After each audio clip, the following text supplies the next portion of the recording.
함께 봉독하신 말씀 사도행전 20장 24절 말씀 중심에서 예수님께 받은 사명이라는 제목으로 함께 말씀을 통해 은혜 나누기를 원합니다. 일하시는 우리 하나님 뿐만 아니라 우리를 충성능하게 하시고 충성되이 여겨 직분을 맡겨주셨다, 그렇게 말씀하고 있습니다. 그래서 하나님 일하시고 우리는 그저 있는 것이 아니라 우리에게도 하나님은 일을 맡겨주셨다라는 것을 늘 생각하며, 그래서 우리가 고성한 말로 직분이다, 그렇게 말을 하기도 합니다. 하나님이 일하시는 가운데 예수님도 지상사역 하실 때 아버지께서 일하시니 나도 일한다, 이렇게 말씀하시는 것처럼, 그렇다면 우리도 일하는 것은 지극히 당연한 모습이고 늘 일하는 삶을 살아가는 것이 우리에게 본질된 삶이 아닌가라고 볼 수 있습니다. 그러므로 우리는 무슨 일을 해야 될 것인가? 그래서 오늘 사도 바울은 예수님께 받은 일이 있다, 그것을 자신은 사명의식을 가지고 목숨을 걸고 감당하고자 하는 것을 볼 수가 있는 것처럼, 오늘 우리에게도 보편적으로 주신 그런 일도 있겠지만은 또 각자에게 주시는 그 은사와 분량대로 하나님이 주신 것을 따라서 사명의식을 가지고 그 사명을 우리는 감당해 가는 것이 우리 주님과 함께 동시에 일하고 살아가는 삶이다라고 말할 수 있습니다. 사명의 주체자는 바로 예수님이십니다. 사명을 주시는 분은 예수님이시죠. 주님, 내가 이거 하겠습니다 라는 것이 아니라 주님이 정해 주셨다는 것이죠.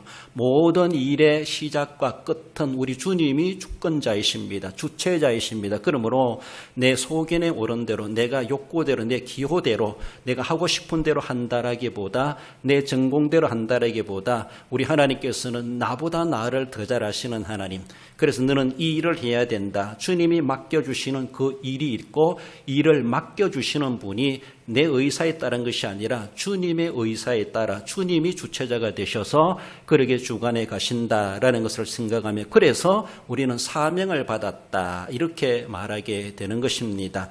그 사명이라는 말은 디아코니아, 전에도 말씀드렸는데 직분, 봉사, 직무, 집사 이런 말로도 하고 있는데, 그렇게 사명이 아주 편안한 단어는 아니다라고 볼 수 있습니다. 그 사명이라고 하는 것은 실제적인 현장에서 상당히 고달픈 일이다라고 말할 수가 있죠. 그래서 내가 하나님 앞에 섬기는 하인과도 같이 종과도 같은 신분으로 그 일을 해가는 것이 바로 사명이라는 것입니다. 그 단어 속에 우리는 그저 대우받는 자리가 아니라 섬기는 자리고 일하는 자리라는 것이죠. 정적인 모습이 아니라 동적인 삶을 우리에게 요청하는 것이다 라고 말할 수가 있습니다. 받은 사명을 우리는 어떻게 감당할 것인가? 그렇다면 오늘 사도 바울을 통해서 우리에게 대표적으로 우리가 정말 받은 것이 무엇일까? 과연 그만이 받은 것이 아니라 동일한 예수 그리스도를 믿고 살아가고 있는 모든 사람들에게 일반적으로 주신 사명이 아니겠는가라고 하는 것을 생각해 보며, 사도 바울은 그것을 특별한 자신에게 주신 사명으로 개인적으로 받아들입니다. 뿐만 아니라 그것은 우리가 또 개인적으로 받아들여야 될 우리가 부정할 수 없는 하나님이 우리에게 주신 사명이요 사명의 길이다라는 것을 생각해 봅니다. 예수님께 받은 사명 어떤 것인가, 어떻게 감당해야 될 것인가, 사도 바울을 통해서 주시는 본문의 말씀을 통해 함께 말씀을 상고하길 원합니다. 먼저는 예수님께 받은 사명은 달려갈 길을, 그 길을 받았다라는 것입니다. 내가 달려갈 길과 달려갈 길이라고 하는 것은 드로모스라는 그런 헬라 단어를 사용하고 있는데, 노정이다, 경주할 때 코스다, 이렇게 말합니다. 그렇죠? 경주자가 경주할 코스를 따라서 잘 달려가야 되죠.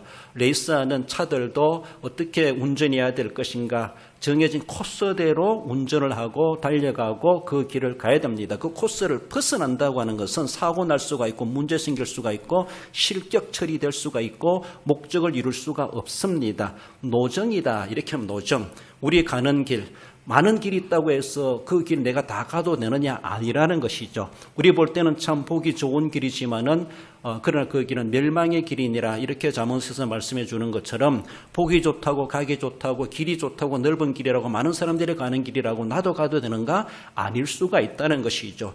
달려갈 길을, 하나님 길을 우리에게 맡겨주신 그 길의 사명이 있다고 하는 것을 길로 사명을 표현해 주고 있습니다. 그래서 디모데후서 4장 7절 사도 바울은 나는 선한 싸움을 달리고 나의 달려갈 길을 마치고, 여기서 달려갈 길 드로모스 이 단어를 사용하고 있습니다. 세례 요한을 가리켜 말할 때도 요한복음 13장 25절에 요한이 그 달려갈 길을 마칠 때에 말하되 그가 달려갈 길 드로모스를 다했다라고 말하고 있죠. 그것은 주님이 정하신 길이라는 것이죠. 사도 바울에게 그는 자신이 원하는 대로 유대교에 있을 때는 막 다녔습니다. 정말로 승승장구했습니다. 그것이 정말로 출세의 길인 줄 알았습니다. 그것이 잘하는 길인 줄 알았습니다. 그러나 우리 주님께서는 그런 다메섹 도상에서 딱 멈추게 하시고 완전히 뒷받고 시켜 놓으셔가지고 하나님이 정하신 길로만 가게 하셨다. 그것을 사도 바울은 나의 달려갈 길, 그래서 내게 주신 그 길이다. 그 길의 사명, 길대로 가는 것이 사명을 이행하는 것이고 사명을 감당하는 것이죠. 세례요한도 마찬가지입니다. 세례요한은 30대 초반의 짧은 나이에 그는 순교를 당하게 됩니다. 어쩌면 그 짧은 인생을 살기 위해서 세상에 태어났던가, 하나님이 특별하게 엘리사벳 가정에 태어나게 하시기도 하셨지만은 바로 예수님은 딱 소개하고 자신은 뒤안길로 사라져버리는 그런 인생을 하나님 앞에 쓰임받은 것을 보죠.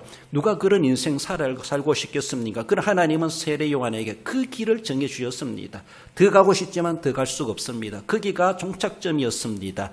하나님이 그에게 달려갈 길을 정해 주셨습니다. 세례 요한은 그 길을 벗어나지 아니하고 그 길로만 갔고 그 길의 종착점에서 어쩌면 하나님의 부름을 받았다, 그렇게 말을 할 수가 있습니다. 하나님 우리에게 정해주신 길이 있습니다. 수많은 길이 있다고 해서 그 길을 우리가 함부로 갈 수 있는 것이 결코 아니라 하나님이 정하신 길로 가는 것이 사명자의 삶이고 사명의 길이고 사명을 감당하는 일이다라고 말할 수 있습니다. 미로라는 미로찾기 그림을 한번 볼 수 있도록 하겠습니다. 그 그림을 보면은 첫 번째 그림을 여러분 차를 끌고 밑에 집을 찾아가려고 하면 눈으로 한번 보세요. 어디로 가야 막히지 않고 저 집을 찾아갈 수 있을까? 처음에 출발할 때 잘못 가면은 막다른 골목이 생기고 길이 끊어진 길이 생길 겁니다. 그러면 뒷받고 해가지고 다시 원점으로 되돌아와야 됩니다. 그래서 다시 가보고 그래 제대로 길을 찾아가야 됩니다. 우리가 지금 한눈에 보니까 조리 이렇게 좌회전하면은 길을 찾아가겠다 이렇게 한눈에 딱 보입니다. 그렇지 않습니까? 잘못 들어갔다가는 유턴해야 됩니다. 다시 원점으로 되돌아야 됩니다. 많은 사람들이 난 이 길이 좋아, 사람들도 가는데 좋은 아스팔트 길이야, 고속도로 길이야 간다고 하지만은 그 길은 내가 갈 곳에 갈 집을 찾아갈 수 있는 길이 아니라 어쩌면 정반대적인 길이 될 수가 있고 가다가 빠지는 길이 될 수 있고 다시 되돌아와야 될 길이 될 수밖에 없습니다. 얼마나 저 정도 되면 그래도 우리 인생길에 참 쉽다라고 할 수 있습니다. 또 하나의 그림을 보면은 여러분들이 인생에 저런 길이 놓여있다고 생각해 보세요. 저 위에서부터 아래로까지, 아래서부터 위에까지, 그래서 찾아간다고 생각해 보세요. 어떤 사람은 참 인생길이 참 그래도 넓은 길로 편안하게 한눈에 참 찾을 수 있도록 그렇게 쉽게 찾아갈 수 있는 사람이 있는가 하면은 오른쪽 그림처럼 막 아주 인생이 얼마나 꼬이고 복잡하고, 저도 저 한번 눈으로 찾아봤는데 가다가 또 걸리더라고요. 다시 되돌아가지고 어디로 가야 되지? 실제적으로 다 그려보진 못했는데 아마 저렇게 꼬이는 인생의 삶을 살아갈 겁니다. 많은 사람들이 그러나 저기 찾아보면은 저기도 반드시 한 길이 있습니다. 꼬린 지점에 갈 수 있는 길이 있어요. 그래서 하나의 게임 형식으로 정해놓았지만은 마찬가지라는 겁니다. 우리가 볼 때는 참 보기 좋고 가기 좋고 지름길 같고 빨리 갈 수 있는 것 같고 그것이 좋은 것 같지만은 그러나 잘못했다가는 다시 원점으로 되돌아와야 헛수고하는 인생길이 될 수가 있다라는 것이죠. 하나님 우리 각자에게 정해주신 노정이 있습니다. 각자에 정해주신 코스가 있습니다. 똑같은 미로가 아니라는 것입니다. 하나님이 내게 맡기신 달란트라고 하는 달란트 같은 길이 있습니다. 그것이 내게 사명이라는 것이, 너는 그 길로 가르라. 비록 좁고 협착하고 질퍽거리는 땅이라 할지라도, 힘들고 기어가는 길이라 할지라도, 옷을 다 베리는 길이라 할지라도 거기에 가면은 사나운 짐승들이 있고 나를 위협하고 나의 순례길을 여러 가지 유혹하고 빠지게 하는 일들이 있다 할지라도 너는 그것을 극복해야 된다. 그 길로 가야만이 너의 목적지에 도달할 수 있다. 하나님이 정하신 길이 있다. 사도 바울은 그걸 이야기하고 있습니다. 나는 이곳으로 가고 싶은 주님은 자꾸 이쪽으로 가라고 하시는 거예요. 성령이 그를 이끌어 가시고 감동을 받는 것이죠. 그거 무시해버리고 자기 소견에 오른 대로 막 가봤다가는 결국 시큰 값만큼 시큰 돌아와야 됩니다. 얼마나 시간적으로, 물질적으로, 정력적으로 낭비되는 것입니까? 사도 바울은 그것을 일찌감치 주님을 만나고 깨닫는 것이죠. 이것이 길입니다. 이것이 사명입니다. 엉뚱한 일에 빠지는 사람이 있고 엉뚱한 길로 정력을 소비하며 세월을 소비하며 살아가는 사람들이 얼마나 많은지 몰라요. 하나님께서 이스라엘 백성들을 출애굽케 하시고 그들을 곧장 정말로 지중해 그 아랫길로 해가지고 바로 블레셋을 거쳐 가나안 땅에 들어간다라면은 일주일만 하면 간다 이런 말을 하기도 합니다. 그런 하나님께서는 이스라엘 백성들을 하나님 모세에게 홍해길로 내려가라라고 하며 가게 하죠. 홍해 앞에 왔을 때 많은 사람들이 갈 길이 없는데요. 막다른 골목인데 어떡합니까? 그러나 모세는 하나님이 인도하시는 대로 그렇게 이끌어왔습니다. 이끌어오니까 모세도 난감한 것이 어찌할 수 없습니다.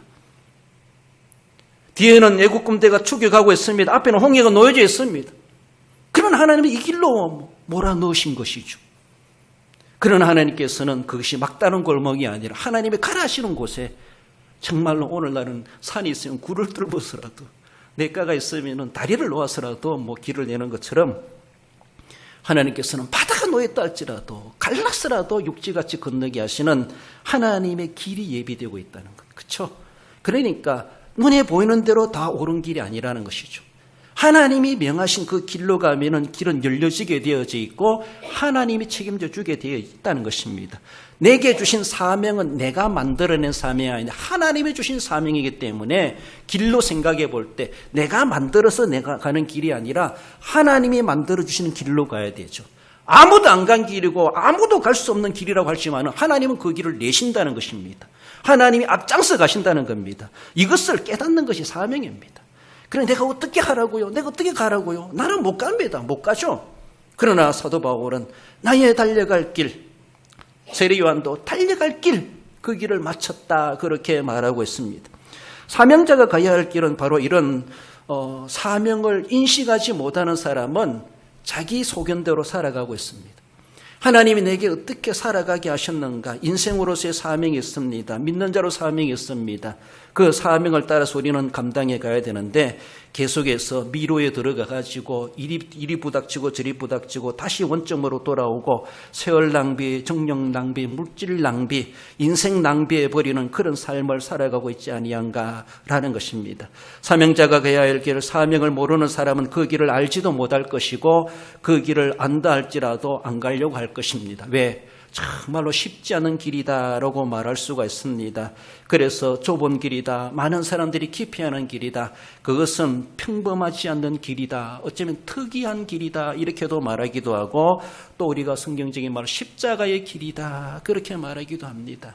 예수님께서 이 땅에 보내심을 받아 오셨을 때에 주님은 그 길 가고 싶지 않았습니다. 그거 하고 싶지 않았습니다. 그러나 내가 원하는 길이 아니죠. 아버지께서 원하시는 길이 무엇일까? 그것을 아시기 때문에 그것을 의지하고 신뢰하기 때문에 그러나 아버지가 원하시는 코스의 길로 내가 가겠습니다. 그 길은 죽어야만 길이었습니다. 그 길은 십자가 지야만 길이었습니다. 그것은 비참하게 수치와 멸시와 천대와 죽음과 고통을 겪어야 되는 그 길입니다. 예수님이 만약에 그 길을 가지 않았다면 부활도 못했을 거예요. 그렇잖아요? 우리 하나님은 아버지 얼마나 멋지신 하나님이신지 비록 처절한 죽음을 고통을 당했지만 하나님은 어쩌면 부활까지 예비해 두시고 그 길을 가게 하셨을까? 제자들도 여인들도 몰랐습니다. 그렇게 하나님 예비했을 줄. 하나님이 홍해길을 왜 가게 하셨겠는가? 홍해 앞에 왜 몰살시키려고 하시는가? 아니라는 것이죠. 하나님이 그런 극적인 방법을 이미 다 계산해 놓으시고 예비해 놓으시고 가게 하셨다는 것. 우리 주님께서 어쩌면 십자가 길을 가심에 대해서도 예수님이 인간 본성으로는 가고 싶지 않는 사명의 길이죠. 그러나 하나님이 정하신 코스라는 것이죠. 너는 그 길을 가야 해. 그래서 우리 주님께서는 기꺼이 십자가 지시고 우리를 위해서 대속의 제물이 되심으로 예수님도 부활하시고 우리도 구원함을 받게 될 길이 열려지게 되었고 우리도 예수님의 부활의 첫 열매에 참여하는 놀라운 은혜를 우리가 얻게 되지 않았습니까? 그렇습니다. 예수님이 십자가 길을 가지 않으셨다면 어떻게 되었겠는가? 예수님 한 분 그렇게 구세주로 오셔서 그 사명을 감당하셨을 때에 만민들이 구원받을 수 있는 놀라운 하나님의 구속의 계획이 성취되고 있다고 하는 것을 우리는 보고 있습니다. 그렇습니다. 세상에서도 우리가 한 동네 살아가면서도 그래요. 저도 우리 목사님들 친구들하고 뭐 족구도 하고 올리기도 하고 놀기도 하고 하면서도 때로는 그런 생각을 해요. 죄송합니다. 저도 이제 집안 일을 좀 돕다 보니까 하다 보니까 이 목사들은 쟤들은 일주일 동안 뭐 하면 놀지 이런 생각이 들어요. 저는 틈날 때마다 가서 일하고 또 일하는 게 좀 좋습니다. 책 보는 것도 좋고 뭐 다른 것도 좋은데 그저 다른 것 운동하는 것도 좋은데 일하는 게 좋아. 아직까지 일하는 게 좋습니다. 일거리를 보고 가만히 있지 못하는 그런 성정이 있는 것 같아요. 그래가지고 뭐라도 해야 되는 것이죠. 그래서 또 농사일도 있으니까 곁들여 할 수 있다고 하는 것이 얼마나 귀한지. 여러분 목사님 농사 하지 마세요. 저는 못하겠지만은 그러나 다른 목사님들을 보면서 쟤들은 일주일 동안 뭐 하면 놀지 이런 생각이 들더라고요. 그래서 같이 운동하다가 같이 일하다가도 저는 해야 될 일이 있습니다. 그들은 카페에 앉아있다 할지라도 난 가야 돼 라고 갈 수밖에 없는 시간이 있어요. 그렇잖아요? 여러분들도 우리 어르신들도 동예간에 같이 시간을 보내며 하시다가도 아들 며느리 있는 우리 어르신들은 저녁 걱정 안 해도 돼요. 그렇잖아요? 때가 돼서 가서 드시기만 하면 돼요. 그러나 홀로 계시는 분은 손수 가가지고 밭 지어야 됩니다. 손수 가가지고 밭에 가서 채소를 따와야 됩니다. 그렇잖아요? 그러니까 세상말로 똑같이 놀 수가 없어요. 할 거리가 있는 사람은. 사명자는 그렇다는 겁니다. 사명을 느끼는 사람과 사명을 모르는 사람하고는 삶의 환경이 다를 수 있어요. 어떤 사람은 그저 시간 보내도 그것이 아무런 탈이 없을 수 있는데 사명자는 가만히 있으면 누가 내일 해주는 사람이 없습니다. 누가 내 밥 지어주고 막 상 차려주는 사람이 없습니다. 그러니까 그런 모습이 있는 것처럼 정말로 사도 바울은 주님께 부름을 받고 자기의 달려갈 길이 무엇이라는 것을 알아요. 어디까지 달려가야 될 것이라는 것도 알죠.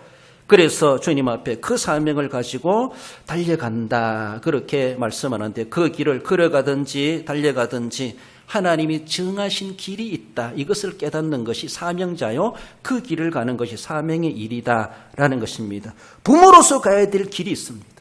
어른으로서 어른 노릇해야 될 길이 있습니다. 공직자가 공직자로서 해야 될 그런 본분이 있습니다.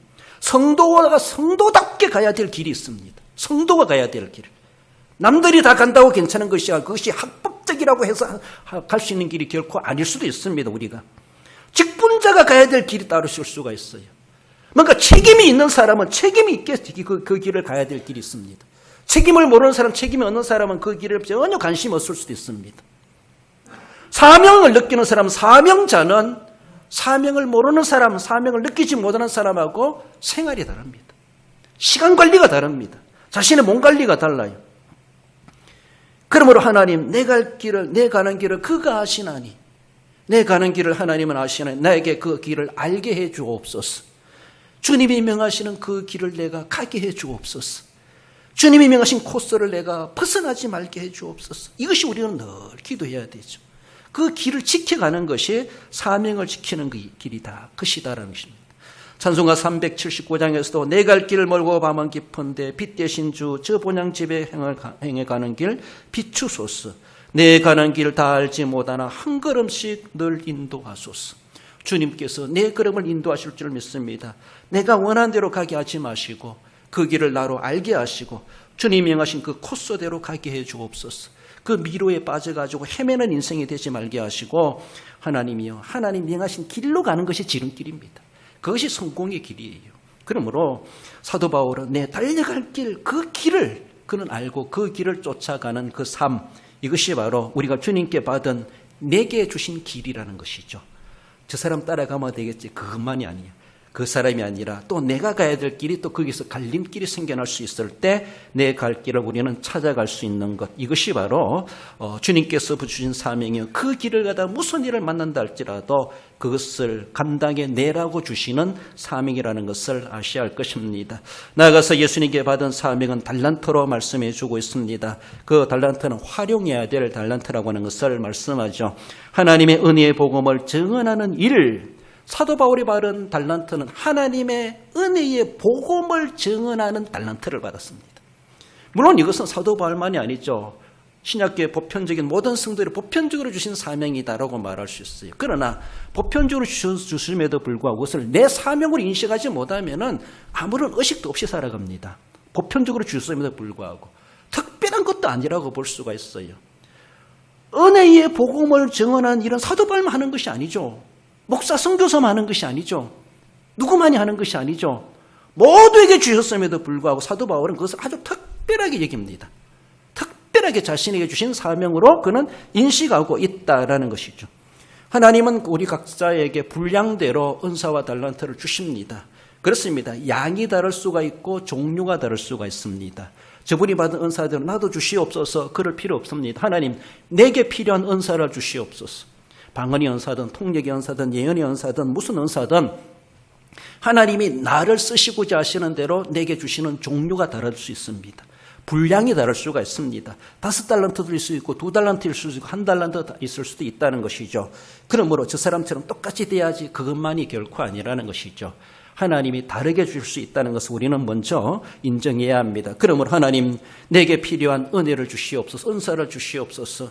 내게 주신 달란트를 내가 인식하게 하시고 그 인식을 내가 제대로 하나님 앞에 사용하게 해 주옵소서. 우리는 간구해야 됩니다. 그 달란트를 우리는 땅에 묻으라고 주신 것이 아니라 그걸 부지런히 활용하라고 하나님께서 우리에게 속된 말로 써먹으라고 주셨다는 거, 써먹으라고.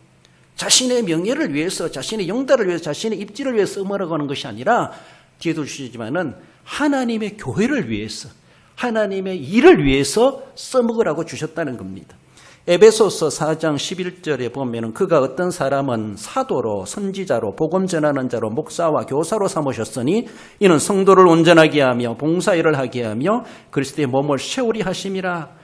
각자 어떤 사람은 사도로, 어떤 사람은 선지자로, 복음 전하는 자로, 목사로, 교사로 이런 각자 이름이 다를 수가 있습니다. 종류가 다를 수가 있습니다. 은사의 분량이 다를 수가 있습니다.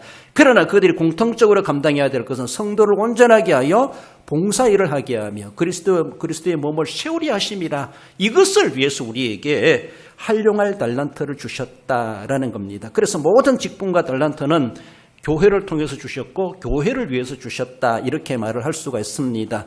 오직 예수 그리스도로 세우신 그 교회가 더 원활하고 아름답게 하나님의 나라에 위해서 섬겨갈 수 있도록 우리를 그렇게 은혜 받은 자로 달란트를 위임받은 자들로 우리를 세워주셨다는 겁니다. 그러므로 그 받은 달란트를 활용하되 그저 자신의 명예를 지키기 위해서 명예심으로 자신의 지위를 지키기 위해서 지위적으로 체면치레하기 위해서 직분을 주신 것이 결코 아니라는 것입니다. 그 직분을 통해서 그 달란트를 통해서 자신의 어떤 입심양면 영달을 위해서 주신 것도 결코 아니라는 것이죠. 이전에 교회 있을 때도 어떻게 보면은 제가 교회 행정이 그렇게 관여할 일이 아니지만은 때는 조금 어느 정도 목사님이 권한을 주셔가지고 교인들 일에 임명하는 데 대해서 조금 보라고 주신 것이 있어요. 그래서 어떤 분의 제가 볼 때는 상당히 덕이 안 되고 죄송합니다. 그만큼 능력도 안 되는 것 같아요. 그래서 좀 바꾸고 싶었습니다. 그래서 제가 수정해가지고 올려드렸어요. 그러니까 제가 얼마나 원통한 소리를 들었는지 내게서 그것을 떼내면은 나는 장로 될 수 없다 이거를. 장로 될 수 있는 코스인데 그거 나 안 시키면 나 앞으로 장로도 못 한다는 거예요. 이건 난 협박전화를 내가 고쳤다고 나한테 협박전을 하는 거예요. 장로는 되고 싶은가 봐요. 그렇다면 그만큼 일도 잘할 수 있어야 되지. 실력도 능력도 있어야 되지. 장로는 고사하고 저는 그 일을 처리해가고 일을 관리해가는 걸 바라볼 때 다른 사람을 바꾸고 싶은 거예요. 그보다 더 유능한 사람이 있어요.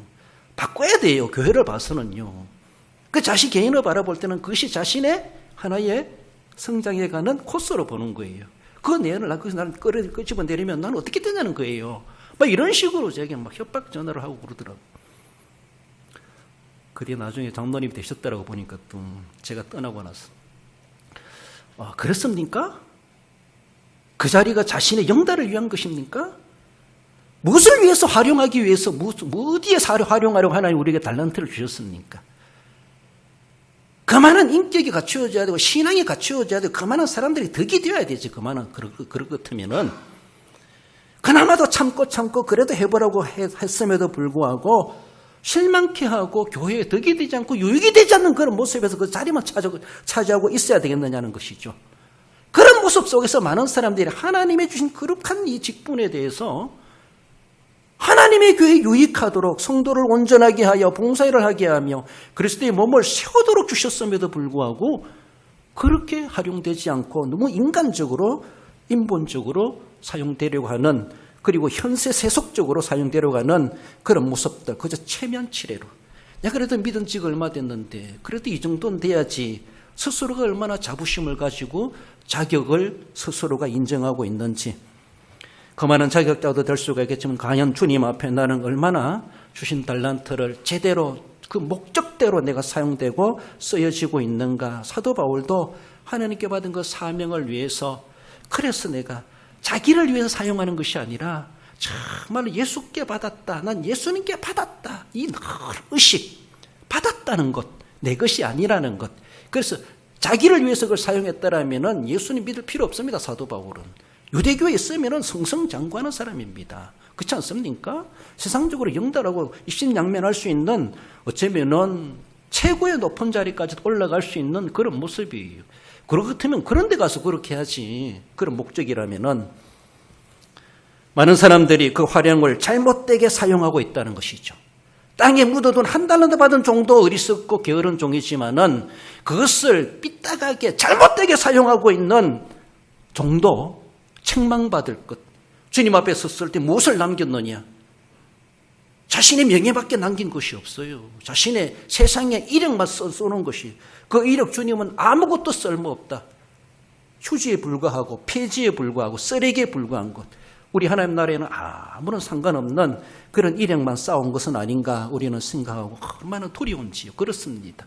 정말로 목사와 교사로 사도로 선지자로 복음 전환자로 장로로 근사로 구역장으로 교사로 세웠음에도 불구하고 그저 이름 그대로, 또 연말도 다가옵니다마는 임명해 줘야 된다는 거예요. 임명해 줘야 된다는 거예요.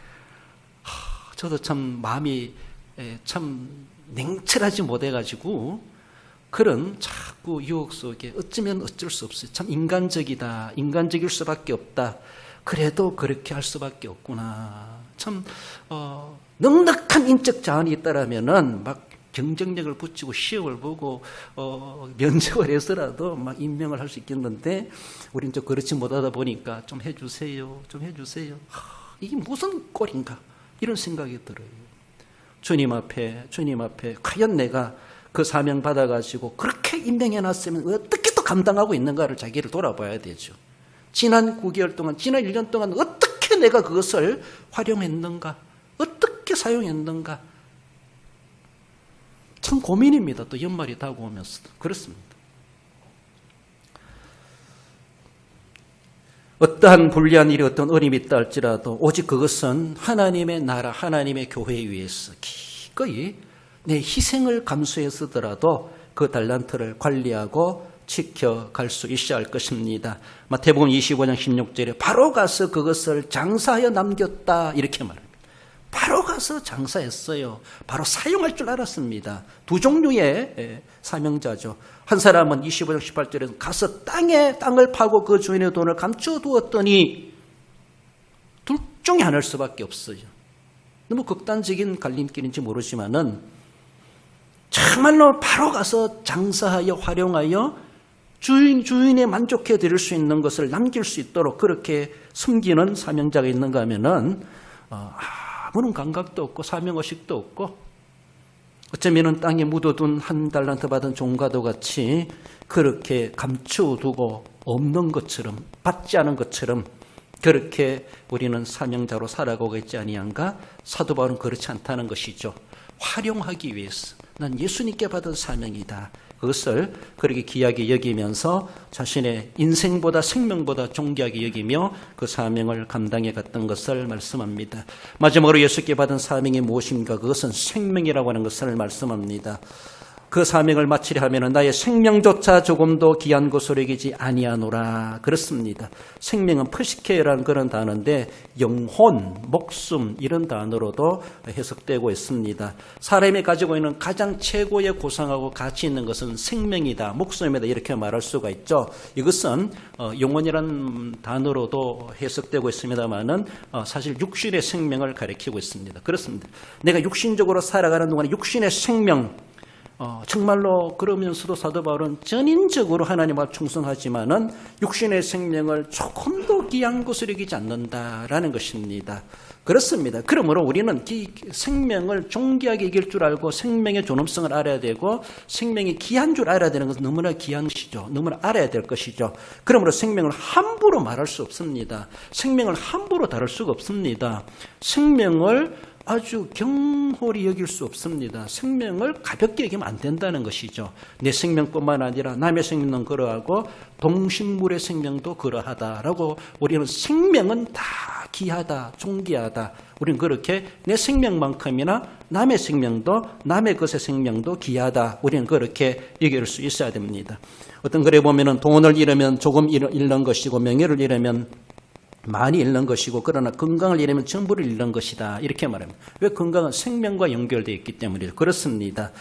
돈은 없어도 있을 수 있습니다. 명예는 없어도 살아갈 수 있습니다. 그러나 건강을 잃으면 목숨과 직결되기 때문에 어쩌면은 다 잃어버리는 거나 다를 바가 없죠. 오늘 본문의 사도 바울은 자신의 건강만이 아니라 최고로 가장 유일한 귀하다고 할 수 있는 생명 전부를 주님 앞에 드려도 나는 그 사명 감당하는데 아낄 수가 없습니다. 아깝지 않습니다. 그것을 내 사명보다 귀하게 여길 수가 없습니다.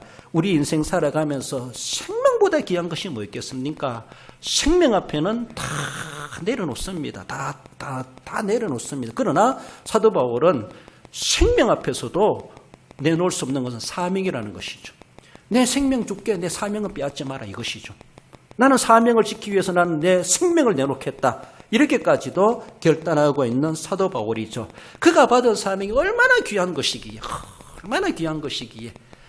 그가 어쩌면 특별한 사명입니까? 은혜의 복음을 증언하는 일. 이거 사도 바울만이 받은 것이 아니죠.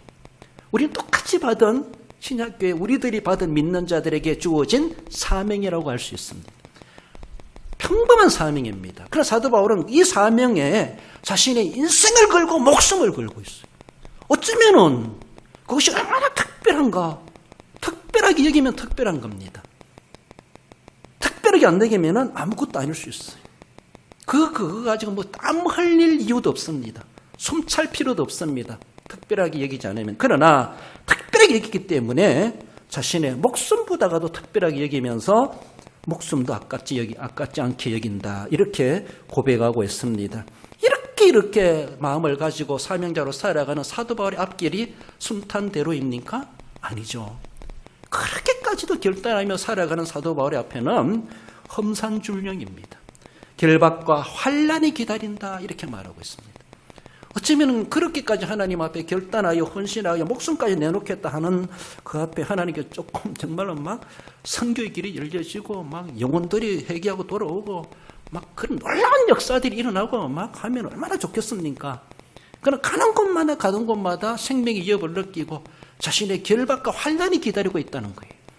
그러다 할지라도 주님이 정하신 그 길을 가지 않을 수가 없고 주님이 주신 달란트를 난 여기서 나는 묻어둘 수가 없고 그것을 위해서라면 나는 생명까지라도 나는 내놓을 수 있다. 그러다 환난과 결박이 기다린다 할지라도 나는 결단과 사명만큼은 내려놓을 수가 없다라고 하는 것을 보여주고 있죠. 생명이 귀한 것이로되 자기 것이 아님을 알고 있는 사도 바울이죠. 여러분들 많은 사람들이 사도 바울은 여기서 자기 생명 때문에 자신의 생명의 존재 이유를 망각할 일이 없다는 것이죠. 무슨 말입니까? 맹목적으로 살겠다고 하는 사람이 있어요. 맹목적으로 생명에 애착심을 가지고 있는 사람이 있어요. 살아서 뭐 할 건데 이 질문이 돼야 되는데 살아나서 뭐 할 건데 살고 싶어서 뭐 하는데 생명 연장해서 뭐 할 건데 나아져서 뭐 할 건데 치유받아 뭐 할 건데 이런 질문이 돼야 되는데 아무런 목적의식도 없어요. 그저 살고 싶다는 것이죠. 이것은 세상 사람들의 생명관입니다. 사도 바울은 그걸 염려하고 있어요. 혹여나 내가 생명 애착심 때문에 생명을 내놓지 못할까 봐 걱정이 되는 것이죠. 자기 생명 때문에 자기 생명을 내놓아야 될 그 순간에 내놓지 못할까 봐 자기 스스로가 발목 잡히고 자기가 애지중지하는 그것 때문에 하나님 앞에 내가 더 나아가지 못할까 그걸 걱정하고 있습니다. 누가 내 발목을 잡는 것이 아니라 내가 생명 존엄성 그것 때문에 내가 내 발목을 잡고 있을 수 있어요. 사명도 거기서 주지 않게 만든다는 것이죠. 생명은 존엄한 겁니다. 생명은 귀한 겁니다. 그렇습니다. 생명을 함부로 다루면 안 됩니다. 생명은 내 것이 아닙니다. 하나님 우리에게 육신적으로 주신 최고의 선물이라고 할 수 있습니다. 주권자는 하나님이십니다. 그렇습니다. 그렇게 귀한 것이지만은 그것이 내 사명을 감당하는데 발목 잡히게 해서는 안 된다는 것이죠. 사도 바울은 내 생명 애착심 때문에 내가 생명을 내놓을 때 내놓지 못할까 봐 그걸 걱정하고 있다는 것이죠. 그래서 그것이 걱정되지 않도록 이렇게 다시 결단하며 헌신하며 온 에베소 장로들에게 나는 그렇다라고 공개적으로 선언하면서 그렇게 그렇게 도전을 받고 있는 것을 볼 수가 있죠. 그렇습니다. 결국은 우리는 어쩌면은 내 생명뿐만 아니라 내 자녀 때문에, 내 직장 때문에, 내 재산 때문에, 내 명예 때문에, 내 욕심 때문에 그 발목 잡혀가지고 생명까지는 안 간다 할지라도 그 부수적인 것, 정말로 그 부수적인 그때 발목 잡혀가지고 사명은 온데간데 없고 온데간데 없고 직분은 온데간데 없고 달란트는 온데간데 없고 그렇게 연수만 쌓아가는 것은 아닌가. 사도 바울의 고백을 통해서 말씀을 맺읍시다. 우리 로마서 14장 8절을 읽어봅시다. 우리가 살아도 주를 위하여 살고 죽어도 주를 위하여 죽나니 그러므로 사나 죽으나 우리가 주의 것이로다. 할렐루야. 그렇습니다. 나는 내 것이 아니라 하나님의 것이로다 라는 것을 기억하며 살든지 죽든지 오직 사도 바울은 죽는 것이 목적이 아니라 내가 살아있음에 대해서 오직 생명 다하기까지 주님 앞에 받은 사명 감당해내는 것이다 라고 하는 것을 말씀합니다. 말씀을 맺습니다. 우리 성도 여러분, 하나님이 정하신 달려갈 길이 있다는 것을 우리는 기억하며 하나님 정하신 그 코스로 내가 달려가게 해 주옵소서. 그 길을 벗어나지 말게 해 주옵소서. 벗어나면 얼마나 헛수고를 하는 것을 우리가 알아야 할 것입니다. 받은 달란트를 충실하게 활용할 줄 알아야 된다는 것이죠. 써먹으라고 주셨다는 것이죠. 주님을 위해서, 주님의 몸 되신 교회를 위해서 부지런히 써라고 주셨다는 것을 기억하며 사장시키지 마시고 묻어주지 마시고 박물관에 모셔두지 마시고 주님 앞에 기꺼이 마르고 닳도록 활용하여 주님 앞에 더 크게 쓰임받고 인정받는 모습이 되어야 할 것입니다. 유일한 생명이라 할지라도 주님 앞에 아낌없이 드려야 될 때 드릴 것 없어 이 몸이라도 드립니다. 주님 앞에 그런 사명의식을 가지고 생명 다하는 그날까지 죽도록 충성하는 우리의 사명자가 되어야 할 것입니다. 예수님께 받은 대로 그 은사대로 그 은혜대로 달란트대로 하나님 내가 감당하게 해 주옵소서. 예수님께 받은 사명 사도 바울은 거기에 때문에 거기에 잡혀가지고 일평생 주님 앞에 그렇게 혼신해 갔다는 것 대표적인 인물로 우리가 생각해 보면서 뿐만 아니라 내 스스로 내 삶 속에서도 예수님께 주신 그 사명을 기억하시고 사명대로 감당해 가심으로 주님 앞에 잘했다 칭찬받기 합당한 우리 모든 성도 여러분들 되시기를 주님의 이름으로 축원드립니다.